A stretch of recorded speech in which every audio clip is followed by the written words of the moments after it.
Halo teman-teman investor semuanya, semoga bahagia dan sehat selalu ya. Nah, di kesempatan kali ini saya akan membahas satu emiten gas, yaitu perusahaan gas negara.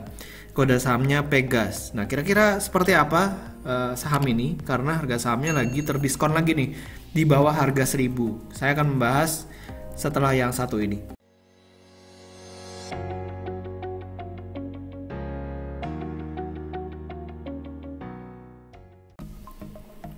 Oke, jadi kalau misalnya kita lihat harga saham Pegas ini terkoreksi ya ke 920, dan kalau misalnya kita lihat secara year to date-nya, dia tuh turunnya 57,01%. Jadi kalau misalnya teman-teman perhatikan, banyak saham yang udah mulai pulih ya setelah terkena efek pandemi COVID-19 di bulan Maret kemarin. Nah, cuman Pegas ini justru malah cenderung mengalami penurunan lagi.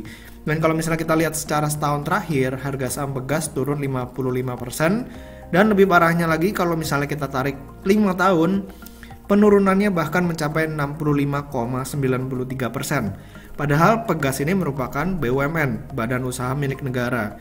Nah, tapi memang tidak menjamin ya kalau beli saham BUMN itu udah pasti profit, karena balik lagi kinerjanya seperti apa. Kalau kinerjanya makin lama makin jelek, ya otomatis harga sahamnya makin turun. Dan kita bisa lihat di sini dari neracanya, dari income statement terlebih dahulu ya, kita bakal melihat bahwa total pendapatan si Pegas ini cenderung mengalami penurunan dari tahun 2014 ke tahun 2016. Nah, tapi mulai bangkit menjadi 53 triliun di tahun 2019. Dan yang mengkhawatirkan adalah ini sebenarnya, laba bersih tahun berjalan.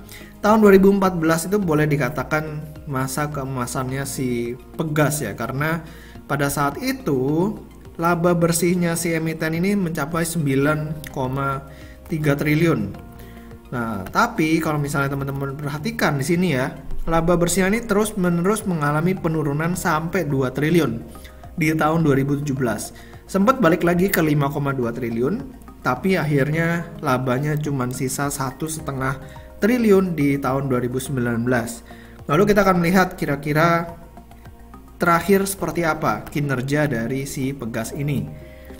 Nah, ini dia ya. Dari kuartal 2 2020, kalau misalnya kita bandingkan dengan kuartal 1, ini mengalami penurunan lebih dari 50% ya secara quarterly-nya. Dan kalau misalnya kita lihat dibandingkan dengan kuartal 2 2019, ini juga turun 50%-an. Dan kalau misalnya kita perhatikan nih, ya, laba bersih yang diatribusikan, kuartal 2 ini justru mengalami kerugian. Kerugian mencapai 525 miliar.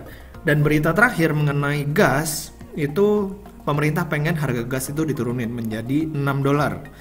Sementara sebelumnya bisa mencapai 9 bahkan lebih dari 10. Nah, buat teman-teman di sini mungkin penasaran ya, sebenarnya yang disubsidi kan berarti industri-industri manufaktur seperti keramik ya. Nah, harga gas turun, jadi diuntungkan adalah industri-industri yang menggunakan gas. Cuman buat Pegasnya sendiri otomatis akan dirugikan, walaupun pemerintah memang pengen mensubsidi si Pegas, tapi nggak semuanya itu disubsidi. Makanya akan terjadi tekanan ya buat kinerja si Pegas ke depannya, kecuali pemerintah tiba-tiba mengganti peraturan-peraturan mengenai penurunan harga gas ini. Nah, cuman kalau misalnya kita lihat dari postur kuartal 2 2020, ini tentu udah menjadi kekecewaan lah buat para investor ya. Makanya nggak heran harga sahamnya tiba-tiba yang tadinya sempat naik hampir 1.500, mulai turun lagi nih ke bawah Rp1.000. Nah, kita bakal lihat kira-kira secara valuasi seperti apa untuk saham si Pegas ini. Kalau dari PE ratio udah nggak bisa dilihat ya, karena PE ratio-nya 82,18 kali. Itu terjadi karena laba yang di annualize itu udah rendah banget, sekitar 192 miliar. Sementara di tahun 2018 PE ratio laba bersihnya itu 4,4 triliun. Jadi kita bakal lihat yang namanya price to book value ratio-nya aja. Ini terakhir di angka 0,62 kali ya.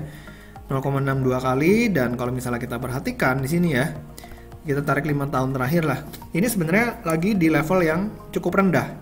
Ya, jadi pada waktu tinggi-tingginya tuh sempat di 2. Tapi mostly dia di kisaran 1 sampai 1,5. Jadi sebenarnya kalau sekarang di 0,62 itu downside potensialnya paling ke 0,5. Jadi di sini sih paling recommended ya buat beli saham Pegas di kisaran 0,5 kali PBV, dan upside potensialnya bisa di kisaran 1 sampai 1,5. Itu untuk Pegas, dan kita akan melihat kira-kira solvency rasio dari si Pegas ini seperti apa. Nah ini dia, kalau misalnya current ratio ya kita lihat 2,31, ini masih sangat sehat. Jadi untuk jangka pendek nggak perlu khawatir nih buat si Pegas akan mengalami kesulitan keuangan. Lalu kalau dari debt to equity rasionya, kita bakal lihat secara grafiknya trennya seperti apa. Nah ini dia, trennya kecenderungan mengalami peningkatan ya, dari 5 tahun yang tadinya di bawah 1 sekarang udah di 1,3.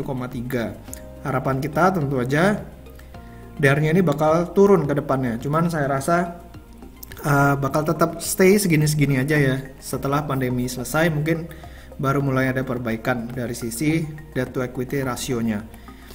Lalu untuk dividen seperti apa? Ya terakhir Pegas membagikan dividen sebesar Rp42, itu dividen yieldnya untuk harga sekarang itu 4,5%, jadi masih cukup bagus ya sebenarnya. 4,5% ya cukup menarik lah. Apalagi nanti kalau misalnya udah membaik ya di era setelah pandemi, otomatis dividen akan menjadi lebih besar lagi. Dan kita bakal melihat satu grafik ini ya. Nah ini dia cash flow from operation. Di sini menariknya dari Pegas. Jadi secara cash flow from operation, Pegas ini selalu mencatatkan cash flow yang positif. Ya terakhir di 8,1 triliun, bahkan sebelumnya mencapai 16 triliun. Dan kalau misalnya kita lihat di sini selalu di atas 6 triliun ya angkanya. Jadi ini sangat bagus, menunjukkan bahwa Pegas ini bisnisnya itu selalu cash-nya cukup tinggi. Ya, jadi nggak perlu minjem uang terlalu besar dan lain sebagainya. Dari kegiatan operasionalnya udah cukup lumayan, dapatnya besar 8 triliun. Nah dari sini bisa digunakan untuk yang namanya investasi dan juga financing. Makanya perusahaan ini masih bisa membagikan dividen kepada pemegang sahamnya. Jadi demikian ya dari saya tentang perusahaan gas negara atau Pegas. Buat teman-teman investor, silahkan lakukan pekerjaan rumahnya lagi lebih dalam lagi untuk mengetahui apakah Pegas ini memang layak untuk investasi atau tidak. Tapi Pegas ini dari saya ini merupakan perusahaan cyclical ya, jadi tergantung dari harga komoditasnya. Kalau harga komoditasnya naik, harga Pegas bakal naik juga. Oke, jadi semoga video kali ini bermanfaat. Jangan lupa buat di subscribe dan juga di follow Instagram saya di Pesan Saham. Sampai ketemu di video berikutnya. Selamat berinvestasi.